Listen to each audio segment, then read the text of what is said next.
There was a ballot that was rejected first.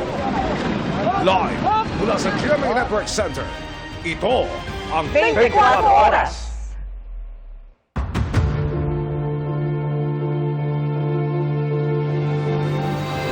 Magandang gabi po, Luzon, Visayas at Mindanao. Nagtangkang mam-blackmail umano ang kampo ni resigned Congressman Zaldico ayon mismo kay Pangulong Bongbong Marcos. Kondisyon umano ni Ko, hindi siya maglalabas ng anumang video kapalit ng hindi pagkansela ng kanyang pasaporte. Tanong pa ng palasyo, bakit pautay-utay ang paglalabas ng video at nag-iiba ang mga aligasyon ni Ko? Itinanggi naman ng abogado ni Ko ang aligasyong pamba-blackmail. Nakatutok si Ivan Mayrina. Dinapitan po kami ng abogado ni Zaldico at nagtatangkang mag-blackmail na kung hindi po namin kakanselihin daw ang passport niya, hindi na raw siya maglalabas ng video. Yan daw ang inalok ng kampo ni dating Congressman Zaldico kapalit ng kanyang pananahimik sa gitna ng kanyang mga aligasyon laban kay Pangulong Bongbong Marcos.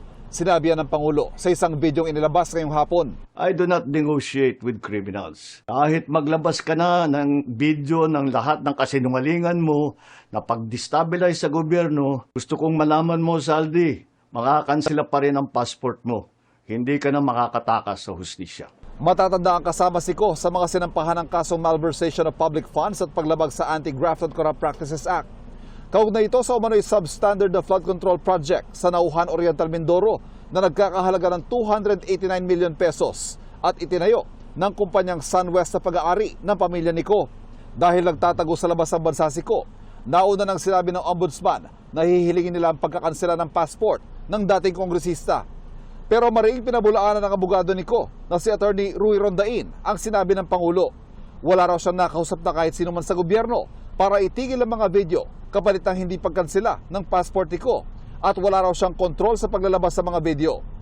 Sa ikalimang video ng inilabas si Ko kahapon, idinawit na rin niya si House Majority Leader at anak ng Pangulo na si Congressman Sandro Marcos na may mga bilyong pisong insertion din umano at tumatanggap din ng kickback. Maring itinanggi ng presidential son ng paratang. Ang tanong naman ng palasyo, bakit daw inuutay-utay ni Ko ang kanyang mga video at bakit may nag-iiba sa bawat bagsak ng aligasyon? Bago tayo magbigay ng anumang tugon dyan, mas maganda po siguro na tapusin na muna kung siya man po yung nagsasalita ni Zaldico ang kanyang mga mensahe, ang kanyang mga di umanong mga kwento mula video 1, 2, 3 hanggang video 4 and 5. Madaling nag-iba ang kanyang hairstyle. Kaya tuwing makikita natin at masasabi natin ang mga inconsistencies, maaaring magbago rin siya ng kwento. Sa patuloy na paghahabol sa mga nakaw na pondo, iniulat ng Pangulo na may 2 panibagong freeze order ang Anti-Money Laundering Council. Dahil dito, umabot na raw sa 12 billion pesos sa mga pondong na-freeze at pipiliting bawiin ng gobyerno. Kasama riyan ang 4 bilyong pisong halaga ng mga jet at helicopter umano ni Zaldico. Samantala, panibagong mga kaso raw ang irerekomenda ng ICI sa ombudsman laban sa 8 kongresistang may mga construction company ayon sa Pangulo. Hindi niya pinangalanan kung sino-sino ang mga ito. Magsusumite po ng ebidensya sa ombudsman and magrekomenda sila ng kaso ng plunder, anti-graft, bribery, conflict of interest sa 8 congressman. Para sa GMA Integrated News, Ivan Mayrina, nakatutok, 24 oras. Inakusahan ni dating Representative Zaldico si First Lady Liza Araneta Marcos ng pagpapatigil noon sa investigasyon ng Kamara sa mahal na presyo ng bigas at sibuyas. Sabi pa ni Ko, kontrolado ng isang kapatid ng unang ginang ang importasyon ng sibuyas. Nakatutok si Tina Pangniban Perez. Ang First Lady at ang kapatid nito ang idinawit naman ni dating House Appropriations Committee Chairperson Zaldico sa umano'y maanumalyang importasyon ng mga produktong agrikultural sa panibagong video na inilabas niya ngayong araw. Sabi ni Ko, nang imbestigahan ng Kamara ang pagmahal ng sibuyas sa 600 pesos kada kilo noong 2022, ipinahinto ito ng First Lady. Iba pa ang kita mula sa importasyon ng sibuyas na hawak naman ni Martin Araneta, kapatid ni First Lady Liza Araneta Marcos. Pero hindi po natuloy ang investigasyon Ang sabi ni Speaker, tinawagan daw siya ni First Lady Lisa Marcos at ipinapatigil ang investigasyon. Kontrolado ng kapatid ng First Lady ang importasyon ng sibuyas. Ganito rin anya ang nangyari nang imbestigahan din ng Kamara ang pagmahal ng bigas. Habang iniimbestiga nito, bigla na lang itong pinahinto ni Secretary Kiko Laurel Chu matapos niyang ipakita ang isang confidential report. Nakasaad dito na si First Lady Lisa Marcos mismo ang may hawak sa mga rice importers. Kwento ni Ko na magitan pa si Presidential Son at House Majority Leader Sandro Marcos at sinooy House Speaker Martin Romualdez sa investigasyon. Ayon kay Secretary Laurel, maaapektuhan daw ang First Lady kung itutuloy ang investigasyon. At noong araw din yun, tumawag si Congressman Sandro Marcos kay Speaker Romualdez upang ipatigil ang House investigations tungkol sa bigas as instructed ng Pangulo. Sabi ni Ko, napagalitan pa raw ng dating Speaker ang Agriculture Secretary dahil nabisto umano ang mga SOP sa mga importasyon. Dahil inilabas niya ang confidential report na nagdidiin sa First Lady sa issue ng rice smuggling. Humihingi ng paumanhin si Secretary Laurel Chu at sinabi niyang, pasensya na, masyado akong naive. Nagreklamo pa si Ko tungkol sa importasyon ng isda dahil iilang kumpanya lang umano ang pinapayagang mag-angkat. Ang makaunting kumpanya na ito lang ang nabibigyang permit to import. Dahil dito kontrolado din ang presyo ng isda at ito din ang dahilan kung bakit mataas ang presyo ng galunggong. Hinihingan pa namin ng tugon ng mag-inang Lisa at Sandro Marcos, gayon din si Martin Araneta, pati si Romualdez. Sabi naman ni Chu Laurel, gawa-gawang paratang at kwentong pang Netflix ang mga sinabi ni Ko.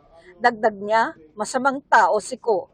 Sa pagdinig ng Kamara nitong September 16, 2025, sinabi ni Agriculture Secretary Chu Laurel na si Ko ang namimilit sa kanilang bigyan siya ng import permit. Ang rami kong tinanggal na listahan dahil maraming kalokohan. Sa totoo lang, nung panahon before my time, sa importation ng isda. And ayoko nang sabihin kasi meron din isang congressman na humingi sa akin ng maraming allocation at hindi ko pinagbigyan ng isda. At ang pangalan nun, Saldico. We were being forced at that time to give him 3,000 containers of fish, which I did not agree. Para sa GMA Integrated News, Tina Panganiban Perez, nakatutok, 24 oras. Pinagpapalo, iginapos at binalutan pa ng plastik sa ulo. Ganyan umano ang karumal-dumal na sinapit ng dalawang suspect sa kasong murder habang nasa police station sa Navotas. 8 pulis ang inireklamo nila ng pangtutorture para paaminin umano sila sa krimen. Nakatutok si June Veneracion. Meron ka bang tama sa iyo? Meron po sa Saan lang galing yung tama yan? Pinalo po siya ng pulis yan. Isa si alias Dave sa mga murder suspect na tinorture umano ng mga pulis sa Votas para paaminin sa krimen na hindi naman nila ginawa. Nangyari umano ito noong November 9. Anong pinalo sa'yo? Di ba alam? Ano po, matigas na bagay po eh. Nawala ka ba ng malay pagkatapos? Opo siya. Pero kahit nawala na ng malay, nalaman niya kinalaunan na sige pa rin ang pananakit ng mga pulis. Ang sabi po nila sir, umaarte lang daw po ako nung mandusay na po ako sa labag. Tulo ng tulo yung dugo ko. Sa mugshot ng biktima, makikitang merong itsurang gasa sa kanyang ulo. Sabi ng abogado ni alias Dave at isa pang kapwa niya murder suspect, inilabas sa kulungan si alias Dave at ang kapwa suspect at dinala sa opisina ng Intelligence Section ng Navotas City Police Station kung saan sila sinaktan at pinahirapan. Pinagpapalo daw sila sa talampakan, tapos tinali ang kanilang kamay at paa, tapos binalutan ng plastic yung kanilang ulo, kaya hindi makahinga.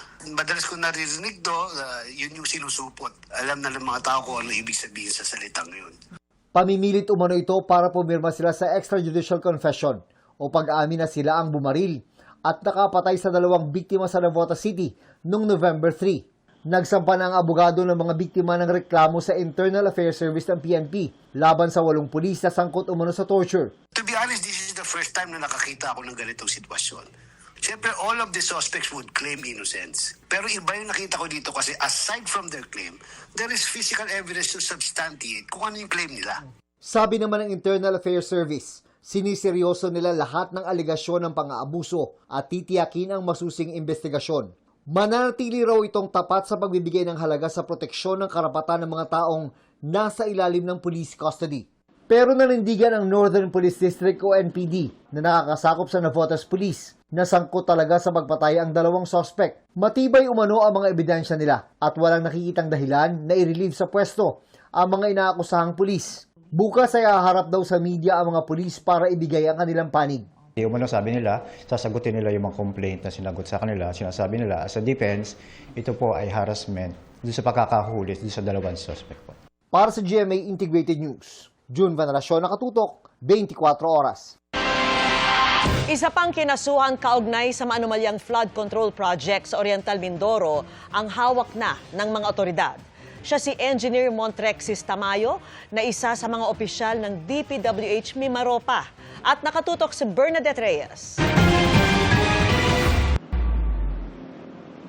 Nakaitim na jacket, face mask, shades at tsinelas nang dumating sa Sandigan Bayan si Engineer Montrexis Tamayo, ang OIC Chief ng Department of Public Works and Highways o DPWH Mimaropa Planning and Design Division. Isa si Tamayo sa mga akusado sa kasong malversation of public funds through falsification of public documents at paglabag sa Anti-Graft and Corrupt Practices Act.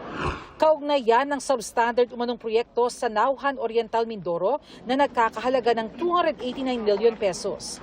Sa report ng PNP-CIDG, lula ng isang flight galing United Arab Emirates si Tamayo kahapon.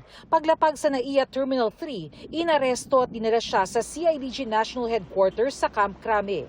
Tikom ang bibig ni Tamayo sa mga tanong kaugnay na pagkakadawit niya sa umano'y maanumalyang flood control project. Sa impormasyong nakalap ni Interior and Local Government Secretary John Vic Rimulya noong Lunes, huling na-locate si Tamayo sa bansang Jordan. Nakipag-ugnayan umano si Tamayo sa mga otoridad at inaasang magtungo sa embahada para agad na maibalik sa bansa. Walang piyansa ang kasong malversation kaya ipinakulong si Tamayo sa Quezon City Jail Male Dormitory, isang jail facility sa Payatas, Quezon City ng Bureau of Jail Management and Penology. Sa December 2, tinakda ng Sandigan Bayan 6th Division ang arraignment at pre-trial kay Tamayo, pati na sa iba pang mga kapwa-akusado sa kasong malversation of public funds through falsification of public documents. Bukas naman nakatakda ang arraignment para sa mga akusado sa kasong paglabag sa Anti-Graft and Corrupt Practices Act. Bago si Tamayo ayon sa DILG, 7 opisyal ng DPWH ang naaresto, isa naman ang sumuko. Ang isa sa kanila, si DPWH Mimaropa Maintenance Division Chief Juliet Calvo, na naunang pinayagang magpiyansa para sa kanyang graft charges. Binalik sa Sandigan Bayan matapos makaligtaan na meron din pala siyang malversation charges na non-bailable offense. Inaasahang makukulong din siya ngayong araw. Kasama si Zaldico sa 7 pang may warrant of arrest ang pinaghahanap at hinihimok na sumuko na. Kasama rito sina DPWH Material Engineer Timohen Adyong Sakar at mga opisyal ng SunWest na sina Aderma Angeli Alcazar, ang tumatayong SunWest President at Chairman, SunWest Treasurer na si Cesar Buenaventura at mga SunWest Board members na sina Concusel Daito Aldon, Engineer Noel Yap at Anthony Ngo na kapwa nahaharap sa kasong malversation at paglabag sa Anti-Graft and Corrupt Practices Act. Para sa GMA Integrated News, Bernadette Reyes, Nakatutok, 24 Oras. Pinasasampahan ng plunder at iba pang kaso ng ICI at DPWH sa Ombudsman ang 8 tinawag nilang contractors o mga kongresistang konektado umano sa mga flood control contractor. Sabi naman ng Ombudsman, may hanggang 15 pang kongresista ang iniimbestigahan. Nakatutok si Joseph Morong. 21 kahon ang isinumite ng Independent Commission for Infrastructure o ICI at Department of Public Works and Highways o DPWH sa Ombudsman. Laman nito ang mga kontrata para sa mga proyektong nakuha sa gobyerno ng mga kontraktor na konektado umano sa mga kongresista. Hinihingi ng ICI na sampahan ng kasong kriminal at administratibo ang 8 kongresista na tinawag na kontraktor. Sina dating Ako Bicol Party List Representative Saldico, Construction Workers Solidarity Party List Representative Edwin Garjola, Uswag Ilonggo Party List Representative James Ang, Pusong Pinoy Party List Representative Jet Nisay, Bulacan 2nd District Representative Agustina Pancho, Cagayan 3rd District Representative Joseph Lara, Surigao del Norte 1st District Representative Francisco Matugas at Tarlac 3rd District Representative Noel Rivera. Contractors. This congressman should not be engaging in private business activities that conflict with their official duties. They should not influence bids and awards. Members of Congress must not sway procurement processes, nor should they participate in or benefit from government contracts. Dapat mahinto na itong kultura nagpapakontrata sa Kongreso. Rekomendasyon ng ICI at DPWH sa Ombudsman na kasuhan sila ng plunder, graft, direct bribery, paglabag sa Code of Conduct and Ethical Standards para sa mga opisyal ng gobyerno at Government Procurement Act. Kasama rin ang paglabag sa saligang batas na nagsasabing wala dapat direkta o indirektang interes pampinansyal ang mga senador at kongresista sa mga kontrata sa gobyerno. Sa investigasyon na ginawa ng ICI at DPWH, 1,300 na mga proyekto yan na nakuha ng mga pinakasuhang kongresista sa loob ng 8 taon mula 2016 hanggang 2024. Lampas 80 billion pesos ang halaga ng proyektong nakuha ng mga kumpanyang konektado sa 8 kongresista. We look at the records, we look at the contracts. Be assured, we are fair and we will never manufacture any evidence or come to a wrong conclusion. Sinusubukan namin kunan ng pahayag si Ko at ng iba pang kongresista. May hamon naman ng ICI at DPWH kay Ko. I think we should come here to the Philippines. Lahat tayo pwede mag-Facebook Live. Diba? Lahat. Kahit sino pwede mag-Facebook Live. Ang test dyan, uuwi ba siya o hindi? Uuwi ba siya o hindi? Yun ang test dyan. Kung uuwi siya, then, sabi nga ni Pangulo, pwede tayo magharap-harap. 8 incumbent at 2 dating kongresista na ang nare-rekomendang kasuhan ng ICI at DPWH sa Ombudsman. Ayon kay Ombudsman Jesus Crispin Remulla, may 12 hanggang 15 kongresista pa ang iniimbestigahan na mas mabuti raw kung magkukusa ng umamin at makipag-usap sa Ombudsman. That's what we're waiting for, at least while we're actively pursuing cases. Unahan na nila kami kasi pag kami nauna, iba na usapan yan. Hinihingi naman ng Makabayan Block sa ICI na imbestigahan ang alegasyon ni Ko na may kinalaman ang Pangulo sa budget insertions. Confirm the substance of what Zaldico is saying, namely na nag-utos ang presidente ng 100 billion in insertions at nagbigay sila ng kickback sa Malacanang. Titigil ba ang investigasyon ngayong at magko-cover up na ngayong nasa sangkot na ang Pangulo? No comment for that now. I have to also consult the other members of the commission before I give a unilateral discussion.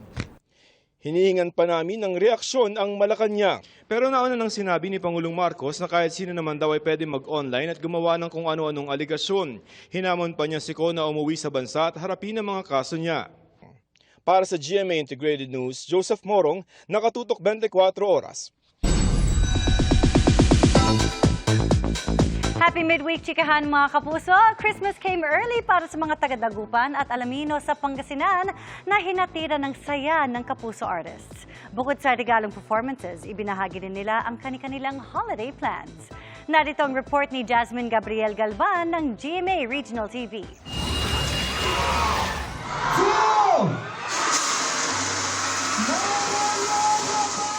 Kasabay ng pagliwanag ng mga ilaw pampasko, nagningning din ang Kapuso Spotlight sa Raniag ti Pascua Christmas launch sa Alamino City, Pangasinan. Kabilang sa nagbigay ng warm holiday vibes, si Kapuso pop rocker Anthony Rosaldo.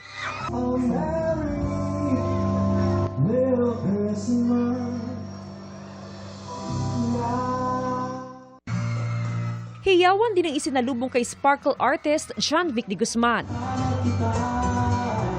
Pati kay sparkle artist Ara San Agustin na dinayo pa ng kanyang fans mula sa Manila. Dahil ramdam na ramdam ng Pasko, hindi na iwasang mapareminis sina Anthony, John Vic at Ara ng kanilang most unforgettable Christmas celebrations. For me, pinakamasaya nung nabubuhay pa ang aking papa at ang eldest brother namin. So, kumpleto pa kami. Best Christmas ever nung umalis kami at nagbakasyon kami in Boracay. Last year. Kasi last year, nagpunta yung mga side ng family ko, mga pinsan niya. So, ang laki nun. Napakalaki ng family nila. Lahat kami, salo-salo kami ng Pasko.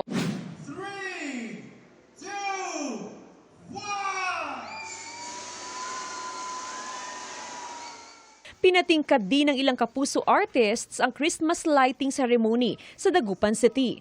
Ramdam ang holiday spirit sa performances ni The Clash Season 6 Grand Champion Naya Ambi.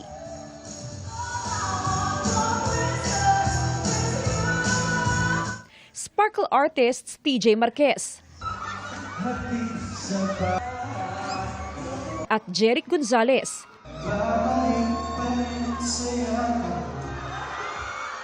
Pati ni AOS Barkada member Rita Daniela. Pero bukod sa pagpapasaya ng ating mga Kapuso, ano pa kaya ang kanilang holiday plans?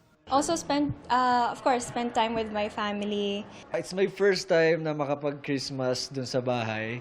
So, at least ngayon, may enjoy ko na yun na paghirapan na pag-interior, pag-aayos ng bahay. This time, siguro, may iba naman, mag-beach kami, pupunta kami sa Batangas, tapos staycation lang. Of course, to celebrate it with my loved ones, with my son. And syempre medyo mag-iiba ngayon, like there would be a big adjustment because I'm not just gonna celebrate it with my own family, but I'm also gonna celebrate it with a very special someone. Mula sa GMA Regional TV at GMA Integrated News, Jasmine Gabriel Galban, nakatutok 24 oras.